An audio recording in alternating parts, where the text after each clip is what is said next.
ரசூலுல்லாஹி வார்த்தை ரொம்ப ஆழமா யோசிக்க வைக்கும். ரசூலுல்லாஹ் லா ஹல்ரத லா ஸலாத பி ஹல்ரதி தஆமின். உணவு முன்னாடி இருக்குது, கொஞ்சம் பசியும் இருக்குது, பாங்கும் சொல்லப்படுகிறது. நாம என்ன சொன்னோம்? தக்குவா முத்தி போய் தொழுதுட்டு வந்து சாப்பிட்டுக்கிறோம். ரசூலுல்லாஹ் சொன்னாங்க, தொழுகையை விட இப்போ சாப்பாடு முக்கியம். ஏன்னா பாதி வயிறு பசியோடு நீ தொழுகலான்னு சொல்லி வந்தா அந்த தொழுகையில் உனக்கு அல்லாஹ்வை நினைக்க விடாது. ஏன்னா வயிறு காலியாக இருக்கிற பொழுது அது இறைவனை சிந்தனைக்கு தராது. தொழுகை வேகமாக தொழுன்னு சொல்லும். அந்த தொழுகை எத்தனை ரக்காத்து தொழுதுங்கிறது உனக்கு ஞாபகத்துக்கு வராது. ருக்கு சரியா செஞ்சியா, சஜ்தா சரியா செஞ்சியா, சூறா ஓதினே எதுவும் ஞாபகத்துக்கு வராது. ஏதோ பேருக்கு வந்த கடமைக்கு வந்த தொழுத ஓடின, வயிற்றை நிரப்புணுங்கிற எண்ணம் தான் வரும். லா ஸலாத பிஹத்ரத்தி தஆமின்.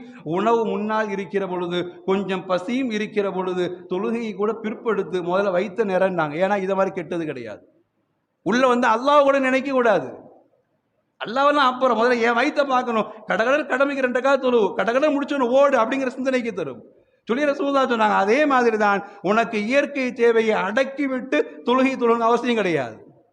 ஜமாத்து போயிடுங்கிற பயத்தில் தக்பீர் கட்டிட்டு ஐயோ யூரின் நிற்குது, ஐயோ மோஷன் நிற்குதுங்கிற பயத்தில் பதட்டத்தில் இறைவனை நினைக்காமல் தொழுகிற அந்த தொழுகை எனக்கு தேவையில்லை. நான் ரசூலுல்லாஹ் இது இறைவனுக்கு தேவையில்லை. பசியோடும் நீ தொழுகைக்கு வராதே, நீ இயற்கை தேவையை அடக்கி கொண்டும் தொழுகைக்கு வராத, பசியையும் முடித்து விடு, இயற்கை தேவையை முடித்து விட்டு தொழுகைக்கு வாங்கினாங்கன்னா ரசூலுல்லாஹ் உணர்த்துற அடையாளம் என்ன தெரியுமா?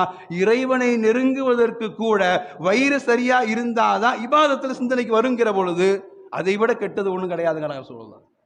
இறைவனை முழுமையாக நினைக்கணும்னா கூட உனக்கு வயிறு கரெக்டாக இருக்கணும். அதனால தான் பல பேர் ஜும்மா முடிஞ்சு போனோடனே சில பேர் நல்லா பல பேர் ஏங்க உங்களுக்கு வேலை சீக்கிரம் முடிக்க மாட்டேங்கிறேன் அப்படின்னு. ஏன்னா அவருடைய பசி அவருக்கு. பல பேர் அவர் சில பேர் போகும்போது 2 படிக்கலாம் முடிச்சும் போது 2 ஆகிட்டு போயிட்டீங்களாங்க, அவர் பசியில் வச்சுட்டு போவார். இயற்கையாக நடக்கிற விஷயங்கள். ஏன்னா இங்கே நிறையலைன்னா இபாதத்தில் ஒன்றும் நிற்காது. அப்போ ரசூலுல்லாஹ் உணர்த்துறாங்க, ஹலால் ஹராமா என்பதை யோசிக்க விடாது, கூட இருக்கிறவன் எவன் யோசிக்க விடாது.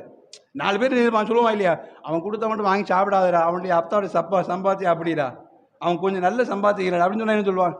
அவன் தாங்க வேலை கரெக்டாக கொடுக்குறாங்க, எனக்கு பசிக்குன்னு தெரிஞ்சும் அவன் தான் கடைக்கு விட்டு போகிறான், எனக்கு இதுதான் பிடிக்குன்னு தெரிஞ்சு கரெக்டாக அவன் தான் வாங்கி தரான், அவன்கிட்ட போய் ஹலால் ஹராம் பார்க்கலாமா? நாம சொல்கிற வார்த்தை. அப்போ வயிறை போன்ற கெட்டது இல்லை என்கிற இடத்துல ரசூலுல்லாஹ் உணர்த்துறாங்க, இந்த உறுப்பும் இது வயிற்றுல போய் நிறைகிற அந்த உறுப்பில் ஹலால் ஹராமி நீ பேணவில்லையானால் இந்த வறந்து விட்ட இந்த உடம்பு நரகத்துக்கு போறதான் ஏற்றுனாங்க ரசூலுல்லாஹ்.